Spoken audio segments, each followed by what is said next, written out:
नमस्कार, आप हैं निष्कर्ष भारत के साथ और मैं हूं मनोज चतुर्वेदी। तुम करो तो रास लीला, मैं करूं तो कैरेक्टर ढीला। जी हाँ, लगता है मुस्लिम जो हैं राजद की बपौती।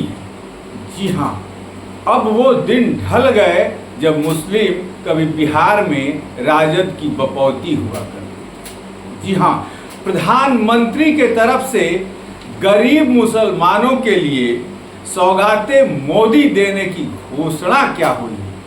तमाम जो देश के राजनीतिक दल हैं वो उनकी तो एक तरीके, वो मत कहिए, उनकी तो एक तरीके से कह लीजिए कि मतलब उनके दिमाग खराब हो गए हैं। जी हाँ, राजद के प्रवक्ता कह रहे हैं कि क्या जरूरत थी, एक तरफ आप गरीब मुसलमानों के वक्फ बोर्ड के माध्यम से जमीन छीन रहे हैं। भाई, गरीब मुसलमानों की जमीन वक्फ बोर्ड में है कहाँ जो मोदी छीन रहे हैं। वक्फ बोर्ड तो सेना के बराबर जमीन लेकर बैठा है। कानून उसने ऐसा बना के रखा है कि जिसकी जमीन पे हाथ रख दे उसी की जमीन हो जाए। और जब इतने मुसलमानों के इतने पवित्र त्योहार के समय, ईद के समय सौगातें मोदी देने की घोषणा हुई है, तो इन मुसलमान नेताओं की, खास करके बिहार में लालू यादव से लेके ओवैसी से लेके तमाम वो जो नेता है ना, उनकी जो है ना, बस मैं कहना कुछ नहीं चाहूँगा।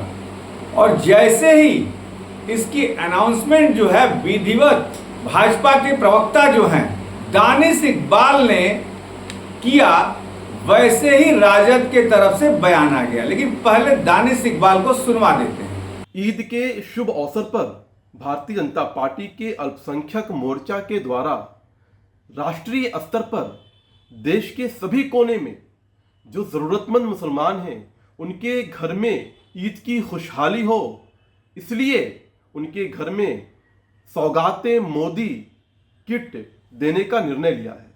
मुझे लगता है कि जो गरीब मुसलमान हैं, जो यतीम हैं, बेवा हैं, मिस्कीन हैं, जो पूरे रमज़ान का जिन्होंने एहतमाम किया, उनके घर में भी ईद की खुशी होनी चाहिए।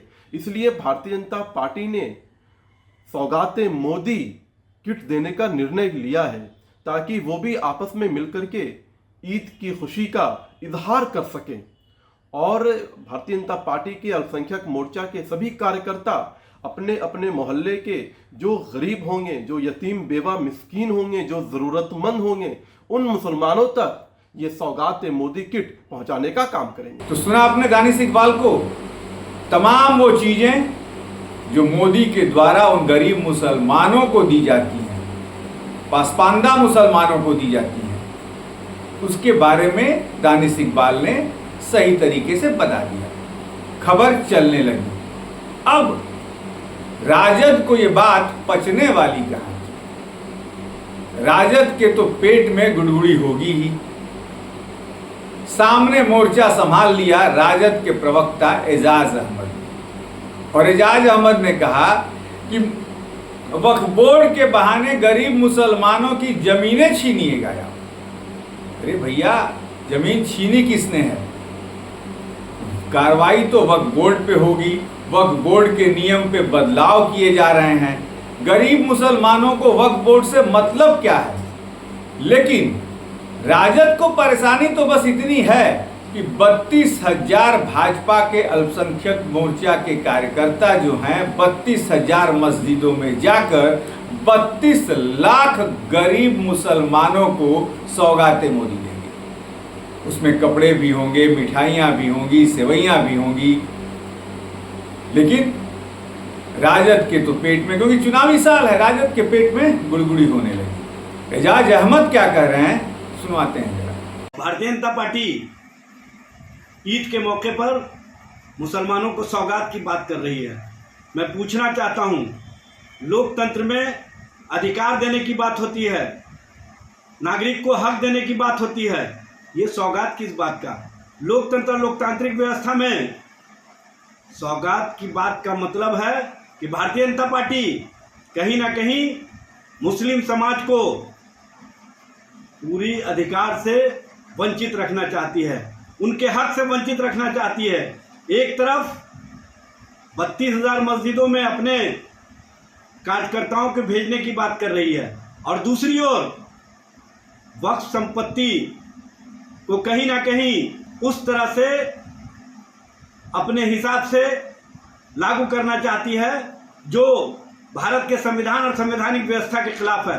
भारतीय जनता पार्टी के नेता स्पष्ट करें कि मुसलमानों को हक और अधिकार कब मिलेगा। सुन लिया एजाज अहमद को भी।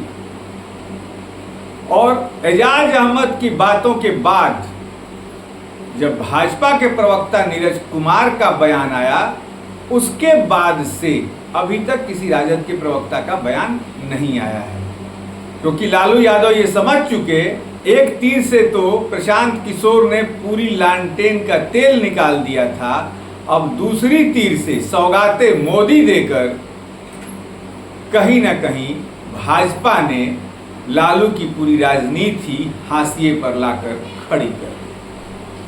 नीरज कुमार के बयान को सुना।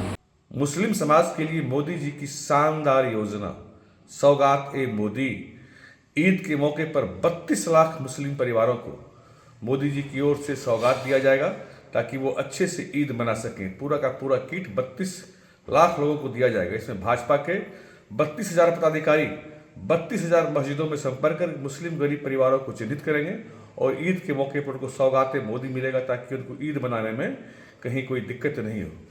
मोदी जी तो एनडीए तो हमेशा मुस्लिमों के लिए सबका साथ सबका विकास हमारा नारा रहा है। हम तो सबके लिए काम करते हैं, करते रहेंगे। रही बात वोट की, तो वो चिंता आपको करनी है कि आपको वोट के दलालों के चक्कर में पड़ना है, वोट के ठेकेदारों के चक्कर में पड़ना है, या सही मायने में जो आपका विकास कर रहा है आपका वोट वहां पड़ना चाहिए। सुना आपने नीरज कुमार को। अब देखना यह है कि लालू यादव मोदी के इस मुसीबत से कैसे निपटते हैं, इस पर भी नजर रहेगी। आप बने रहिए।